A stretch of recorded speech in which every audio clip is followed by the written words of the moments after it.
Hello everybody, this is CJ here, filming from my garage to show you an aspect of this channel that's not often seen, and that's what happens to my manga in my classroom when I come home for the summer. So as you can see here, I got my classroom manga all in these boxes. They clean out my room every summer, so I can't leave my manga at school without the risk of it being taken, because they basically move all of my stuff out into the hall, and I don't know how long it's going to stay out in the hall, so better safe than sorry. I just pack it all up in boxes and bring it home. And yeah, these are huge boxes. This is mostly American comics, that's more manga, and then manga over here. And also, so I always say that every manga volume I put in my classroom is forfeit. This is why. This is gonna make some of you cringe. Look at the spine on this thing. It is so beat up.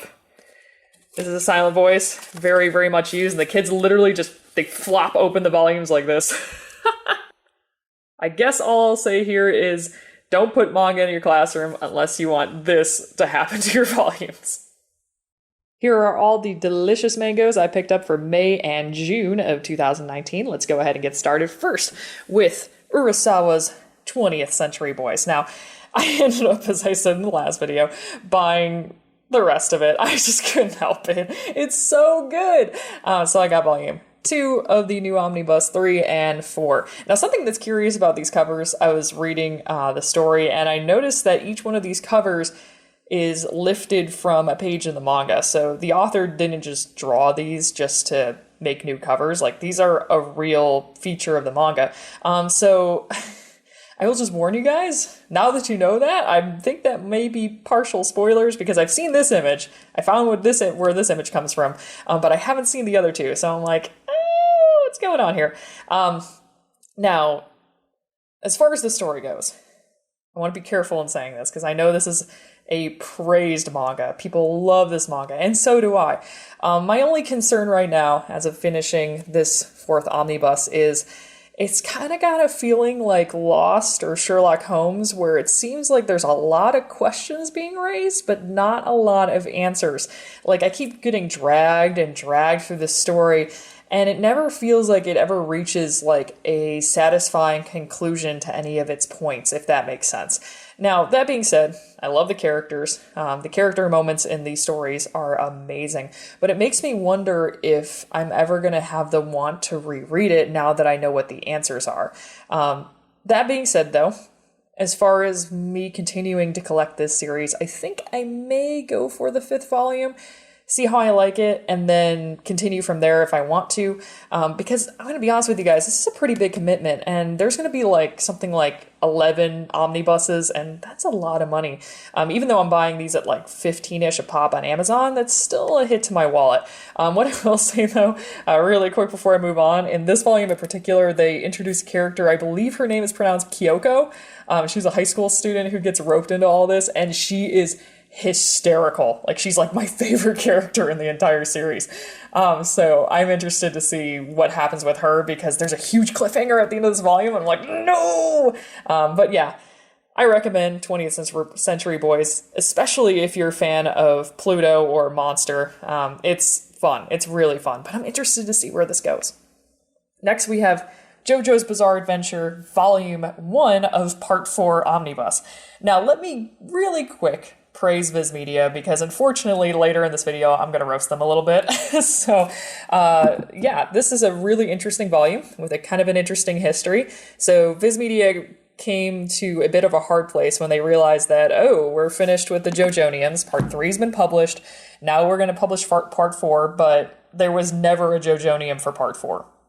They just ended with 3. So what do you do? Because people obviously are going to get a little bit upset if you just release Part 4 regularly. So what they did instead was they made their own like JoJonium of Part 4. It's a fantastic volume. They did a great job. I especially really like the spine with all the, well, I was going to say the crazy diamonds. Literally, that was not a pun I intended. With all the crazy diamonds on the side. That's awesome.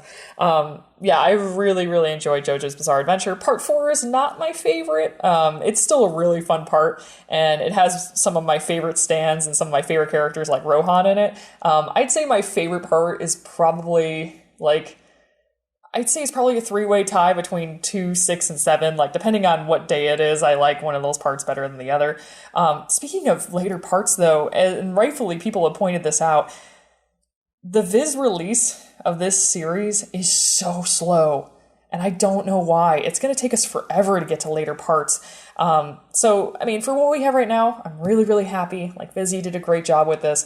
But, like, what's with the schedule? Like, this is going to take a long time. Next, we have Monster Volumes 1 and 2. I'm not sure if my camera is good enough to show this, but Volume 2 is a little beat up. These are used volumes. I buy used whenever I can, especially with old series like this. I'm a teacher, you know? I gotta do what I gotta do. But Monster is super solid. It's taken me forever to get to 20th Century Boys and Monster, but now that I'm finally here, I can confidently say that, yeah, people have a point with this series. It's good. Yeah, I mean, it definitely deserves the praise it gets. This one, though, although both 20th Century Boys and Monster have elements of, like, supernatural stuff, I'd say this one's, like, a little bit more steeped in horror, where 20th Century Boys is a little bit more steeped in, like, sci-fi. So, yeah, I kind of just pick whichever one works for you, I guess, or read both like I'm doing. I haven't read Volume 2 yet. Should just clarify that literally came in the mail today. But my impressions of Volume 1 is, wow. I really like the main character. The main character is super unique. To manga. Yes, it's a seinen, like, but even 20th Century Boys, like, has a lot of, like, kiddish characters, like Kyoko. So I was really, really impressed by the fact that the main character was just, like, this neurosurgeon. I was like, wow, that's a really interesting main character. You don't get that too much in manga. I'm interested to see where this series goes. It's super creepy. I like that we know, at least what I think we know the villain right out. Like, it's pretty obvious, you know, this kid right here, which, by the way, oh my gosh, I love how these volumes come together. That is so gosh darn cool. Looks a little awkward on the shelf, but it looks really cool when you lay them out like that. Would I recommend Monster? Yeah, probably. As far as Urasawa goes, you know, 20th Century Boy, Monster, all of that, I would probably say Pluto is the one you should start with, because Pluto's a little bit shorter. And by a little bit, I mean a lot shorter. It's easier to understand. But this is still really solid, and I'm excited to see where it goes. Next, we're coming over to My Hero Academia Volume 19. Now, as I mentioned, I believe in my past video, I was originally only going to collect up to 20 of My Hero Academia because I really like the villain in this arc. The current My Hero Academia is so good. My Villain Academia is so fun. And gosh, now I have to collect more. Why? This little mini arc, a lot of people have called like a filler arc. It's a school festival arc. Has this minor character named Gentle, this minor villain character named Gentle. And let me just say right now, a lot of people think this villain is dumb because he's not really that big of a bad guy and he's easy to beat. Guys, that's the whole point. It's to show that villains sometimes aren't these big hulking bad dudes. Sometimes they're just like you and me. Like Gentle, I've often felt like a hamster on a wheel, like I'm going nowhere and I have no purpose in life. And man, like I can tell you right now, it's very rare that a shonen kiddish manga like My Hero Academia gets like adult fears right. And this is not the first time they've done this sort of thing in this series. All Might, for example, Endeavor 2 has a lot of like adult fear stuff associated with that character. So yeah, all praises to My Hero Academia. This volume is also super cute. I love when shonen uses like pink volumes. That being said though, here comes the roast time. Check this out, right? Here's my spine. See that large white line? Yeah, that's the back cover seeping into the spine. Viz Media, I don't know what they've been doing lately with their spines, but I was going to be showing off One Piece Volume 16 in this video, and I returned it because the spine was so misaligned it wasn't even funny. I think they're pumping out these manga volumes to keep up with demands, but this is ridiculous. Like, if this wasn't for my classroom, like, if this was for my own personal collection, I would have returned this volume because... like, I just don't understand. Like, normally I don't get spicy like this on my channel, but, I mean, this is kind of a big deal. Like, most people collect manga physically to show off, to make their shelves look pretty, and to, like, really be prideful in what they collect. And this is, like, kind of rude. Not gonna lie. It feels like I'm being, like, kind of almost, like, slapped in the face as a consumer, somebody who's supported Viz for a long time now. So, yeah, I hope they get their act together with that soon. Next, we have One Piece. Do you see this? See this right here? Look at that. What does that read? It reads Wano. Finally, oh my gosh, since volume like 60, these volumes have been marked as, quote, New World, when we've had, I'm just going to name these arcs off the top of my head, Saboti, Fishman Island, Punk Hazard, Dressrosa. I guess you can like count Zao as an arc, and Whole Cake. These are all different arcs, yet they are all under the label, quote, New World. So I'm finally glad that we're getting proper arc titles for this series now. Thank you. I don't know who is at fault here, Viz Media or the original publisher, but that was really annoying. It's also cool to see characters like Vivi and Karu again.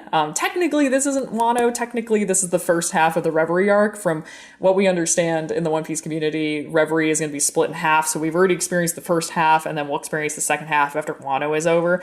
And wow, Reverie is spicy, let me tell you. It's cool to see all these characters again. Seeing Shirahoshi, Rebecca, and Vivi talk it out was really cute. And, you know, seeing all the mysteries that have come up in this volume, which I'm going to be very vague and not tell you what these mysteries are, just to not spoil people who haven't read this volume. Yeah, it's gosh darn good. It's a lot of fun.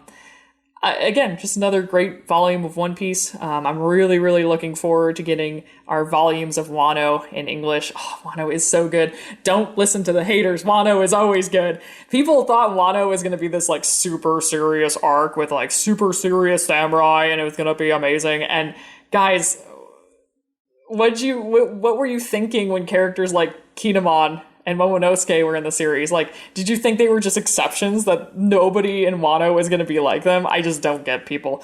Wano's amazing. Reverie's amazing. One Piece is amazing. Hey, speaking of amazing things, we have Our Dreams at Dusk. Whew. Let me just say, starting out, high expectations here. This is the one to recommend out of everything I've talked about today. Yes, I talked about 20th Century Boys. Yes, I talked about Monster.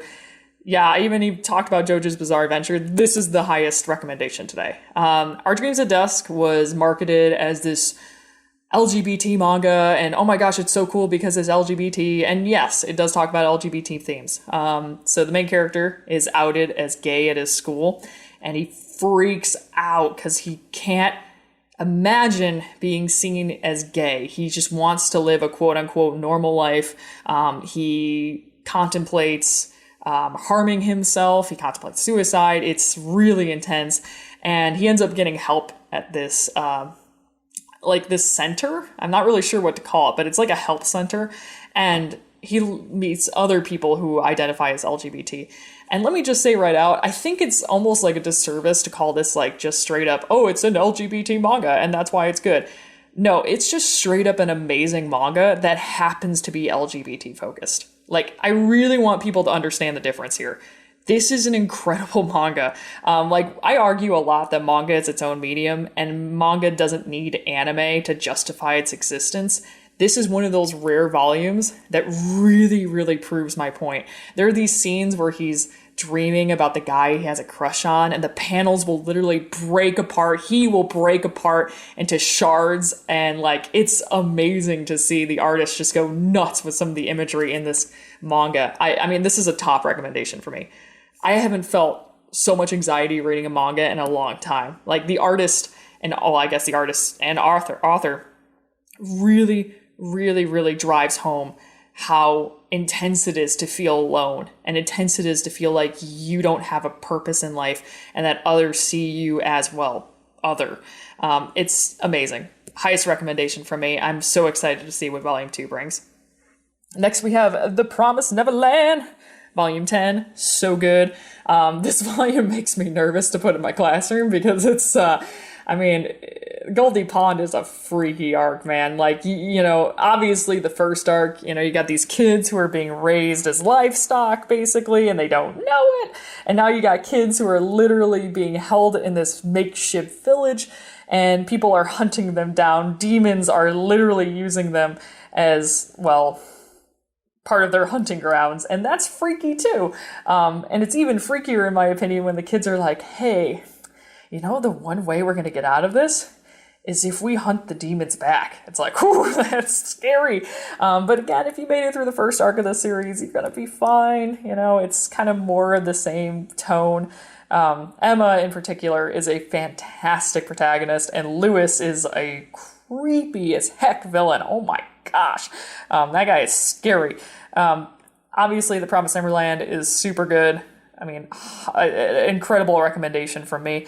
I'm not sure if, well, at least with Gen Z right now, like my students, like The Promised Neverland is not really high up on their list. Like their manga that they enjoy is like My Hero Academia, Fairy Tail, etc. But I have a few students who have caught on to this because they've seen it in my classroom, and oh boy. I don't want to start a trend, but I'm super excited to see what they think of stuff like the anime.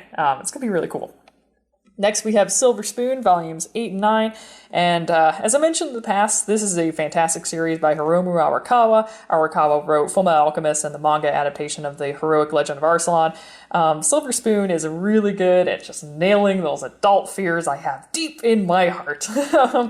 Answering questions like, what happens to the animals when a farm is sold? Hooray!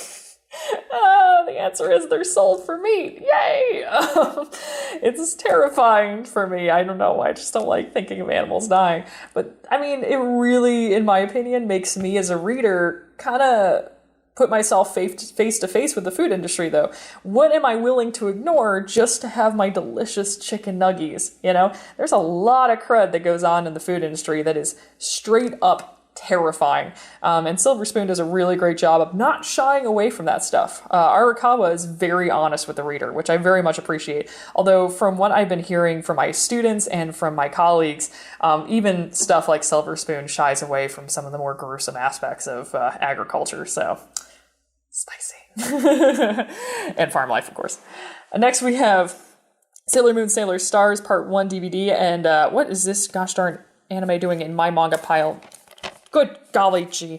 Some of you might be screaming if you're a fan of my Sailor Moon stuff on this channel, because you know that I originally set out to basically record my impressions of the entire Sailor Moon show. I stopped about halfway through R, and I haven't continued since.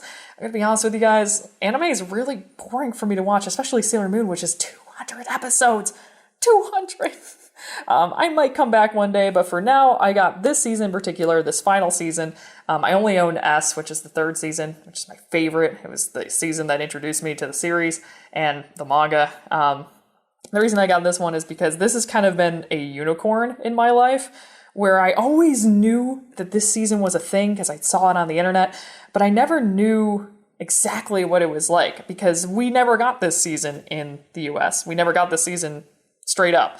The reason why is because of these guys. I like to call them the Bikini Friends. They're the Sailor Starlights. Basically, these people in the manga, they are women, and they're women always, but they disguise themselves as a male pop star group.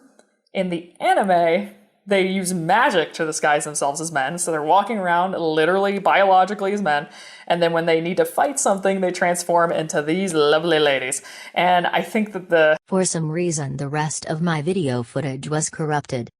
Too long, didn't read, the Bikini Friends were too controversial for the good suburban mothers of the 1990s, so the entire season was cut. Bless up and may censorship be banished in the name of the moon. Hey, thank you so much for watching. I really appreciate it. Please hit that like button if you like what you saw, and subscribe if you haven't done so already. Now it's your turn. What manga have you picked up in the past 2 months? Please leave a comment below. I love to read your guys' opinions on the series you've been reading, and any recommendations you may have for me for the next video. Until next time, this is CJ, signing off.